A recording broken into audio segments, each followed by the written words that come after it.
E aí, turminha, como é que vocês estão? Estamos chegando a mais um final de semana, né? E aqui a gente conclui as nossas tarefas semanais. E eu estou muito feliz com o desempenho de vocês. Eu fui lá na escola pegar as atividades e aí estive corrigindo e vocês têm se saído muito bem. Eu quero deixar aqui meus parabéns. Corrigindo a tarefa de vocês, eu vi que vocês, graças a Deus, estão acompanhando a mudança, estão se saindo muito bem. Então, parabéns para vocês e continuem assim, muito aplicados. E vamos aqui voltar às nossas tarefas de hoje. Hoje, sexta-feira, nós vamos ter 3 matérias. Vamos começar com a matéria de arte. Bem simples o assunto, bem prático, vocês tiraram de letra. Foi o assunto ligando pontos. A gente tem aprendido dentro da arte que o ponto faz parte da criação, daquilo que a gente vai criar, inventar, desenhar. E muitas vezes a gente começa tudo pelo simples ponto. E a nossa atividade foi justamente essa. A gente foi ligando os pontos e formando ali uma imagem. Se vocês forem no livro de vocês, vocês vão lembrar, não foi? Ali na página 411, nós ligamos também os pontos e formamos a imagem de um macaquinho, lembram? E aqui, ó, tem a imagem de um cavalo. Então, quando a gente começa a ligar aqui os pontos e os pontos, para a gente se orientar de onde começa e onde termina, eles estão enumerados e vai estar dessa mesma forma na atividade de vocês. Então, vocês vão ligando os pontos e depois vocês vão descobrir que imagem formou. É bem simples. Esse é o primeiro assunto. Foi o assunto que a gente aprendeu na matéria de arte. E agora eu vou explicar para vocês o assunto da língua portuguesa. A gente já falou isso nessa primeira semana, que a gente está tendo as aulas a partir de vídeos. Eu só quero lembrar aqui para vocês. O assunto é acerca da classificação quanto ao número de sílabas. A gente pode classificar as palavras de 4 formas, quanto ao número de sílabas, quantas sílabas as palavras têm. A gente pode classificar as palavras em monossílabo, dissílabo, trissílabo e polissílabo, certo? Monossílabo são palavras que só têm uma sílaba. E aqui eu trouxe alguns exemplos para vocês. Mão, pão, sol, não, céu e mãe. Todas essas palavras têm apenas uma sílaba, então a gente classifica ela como monossílabo. A segunda forma é dissílabo. E quando é que a gente pode classificar uma palavra como sendo dissílabo? Quando ela tem 2 sílabas: cama, roupa, caju, torta. 2 sílabas, então são dissílabo. Palavras trissílabo são palavras que têm 3 sílabas, tá? Aqui alguns exemplos: menino, levado, cocada. Essas palavras têm 3 sílabas, então elas são classificadas como trissílabo. E por fim, nós temos as palavras polissílabo, que tem 4 ou mais sílabas. Eu sei que vocês estão por dentro, vocês acertaram a tarefa, as que eu já corrigi. Só estou falando só para vocês darem mais uma lembrada, certo? Então, essas são as 4 formas de classificarmos as palavras quanto ao número de sílabas, ok? Monossílabo, uma sílaba. Dissílabo, 2 sílabas. Trissílabo, 3 sílabas. E polissílabo, 4 sílabas, certo? O outro assunto é o acento agudo e circunflexo. quando usa um e quando usa o outro, e o som que cada um apresenta. Eu trouxe aqui alguns exemplos para vocês de acento agudo. Este acento, ele deixa o som aberto. A sílaba que recebe este acento, fica uma sílaba com o som aberto, né? E aqui temos alguns exemplos. Alívio, ó, o som ficou para fora, aberto. Cópia, dúvida, hábito, número, um som aberto. E além do mais, este acento deixa a sílaba com uma pronúncia mais forte. Foi assim? Alívio. Então, o som mais forte, a sílaba mais forte dessa palavra foi a sílaba li. Mesma coisa aqui. Co, du, a, nu. Esse acento pode aparecer tanto na primeira sílaba, como na segunda, terceira, vai depender muito da palavra. O interessante é que a gente precisa lembrar que o som agudo deixa o som aberto, diferente do acento circunflexo, que deixa o som fechado, como que a gente quer abafar, né? Prender. E aqui temos os exemplos. Exemplos na palavra pêssego, né? Lâmpada, vovô, ônibus, ambulância. Então, todos esses sons ficaram fechados. E é aquilo que eu já falei para vocês e vou voltar a repetir.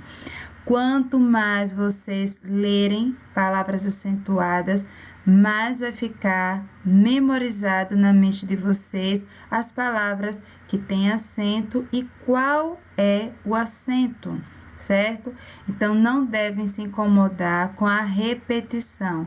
A repetição faz a gente memorizar.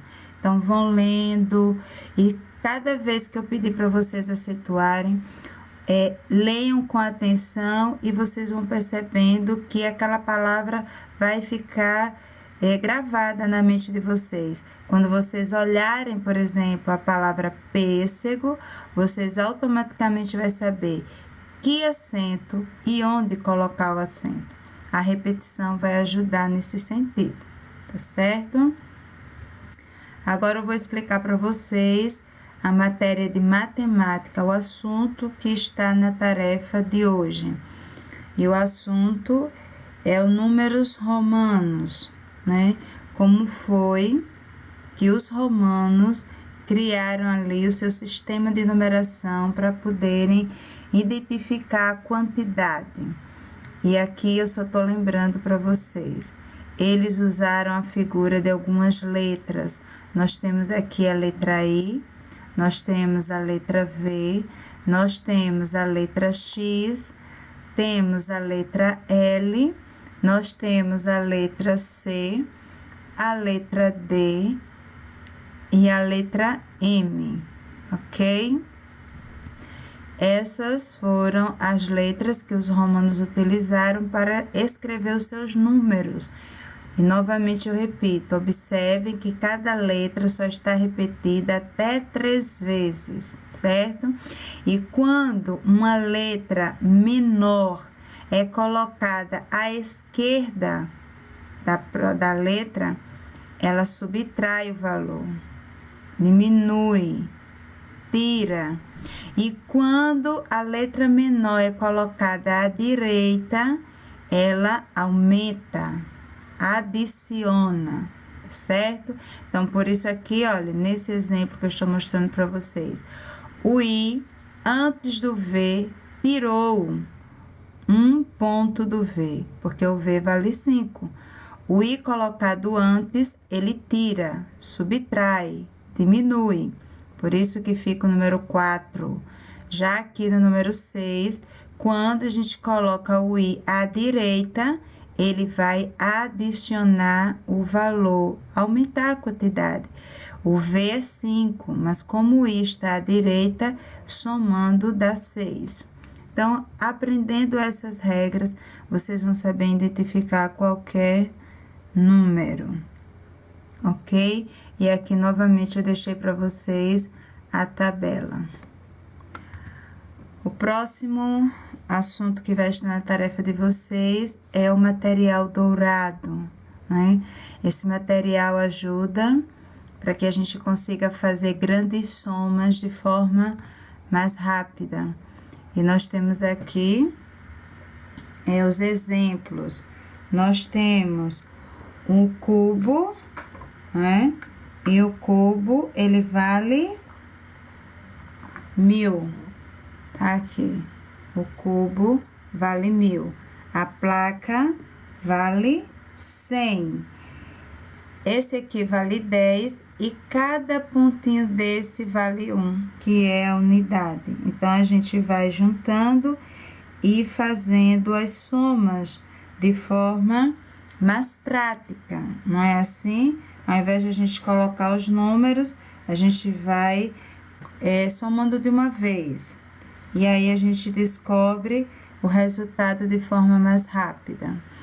Caso vocês continuem tendo dificuldade, eu quero que vocês peguem o material que a gente recortou em classe e utilizem para fazer as somas, de acordo com como eu botar na tarefa, certo? Sabendo que esse aqui vale 1000, a placa 100, aqui 10 e esse aqui vale 1. E vai ficar bem prático para vocês. E aqui, olha, eu vou explicar a tarefa para vocês. No primeiro quesito, eu coloquei o assunto de arte. Quero que vocês liguem os pontos e descubra que desenho nós formamos. Tá bem óbvio, né? Eu escolhi esse desenho porque durante esta semana, no dia 22, nós comemoramos o Dia do Descobrimento do Brasil. Então, a gente vai aqui ligar os pontos e descobrir o que os portugueses utilizaram, como eles chegaram até o Brasil, em que meio de transporte, certo? Então, comecem a ligar. Cada ponto aqui está enumerado para ficar mais fácil. Começando do 1 até chegar no 50, vocês vão formar a imagem. Na parte da língua portuguesa aqui, que vai ser o verso da folha de vocês, isso aqui está na frente e aqui é o verso.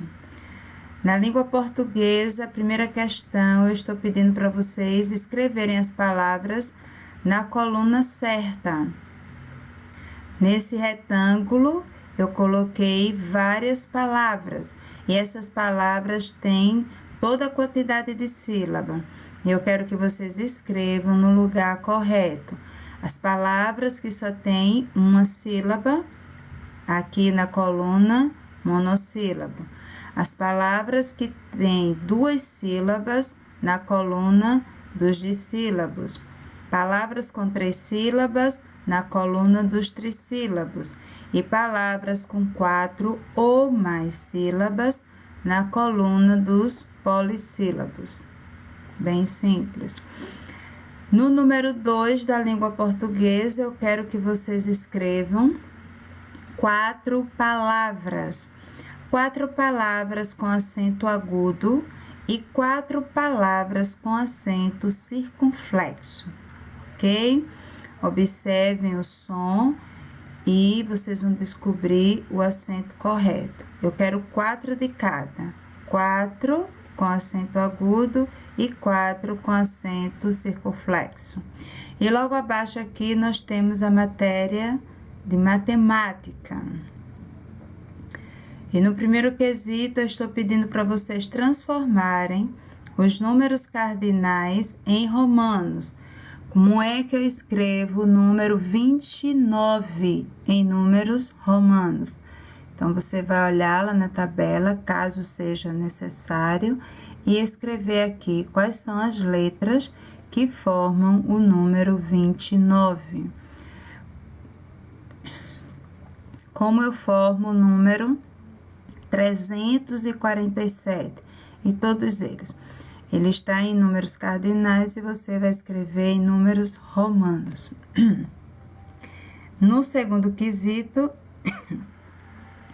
eu quero que vocês transformem de números romanos para números cardinais. Que número é esse? Na letra A. Número 14. Muito bom. Então, você vai escrever aqui em números cardinais. 14. Que número temos na letra B, C, D e assim sucessivamente. Escrevam em números cardinais. E aqui eu estou pedindo para finalizar, para vocês fazerem essa soma para mim. Muito simples, não é isso? Cada coluna dessa tem 10. E esse solto aqui tem 1. Então, 10 com 4, 10 com 6, 10 com 2. E aí, vocês vão somando e colocando o valor. Entendeu? Bem simples a tarefa de hoje. E eu espero que vocês tenham entendido. Qualquer dúvida, pode entrar em contato comigo e eu esclareço para vocês. Que Deus abençoe vocês e até a próxima semana. Tchau!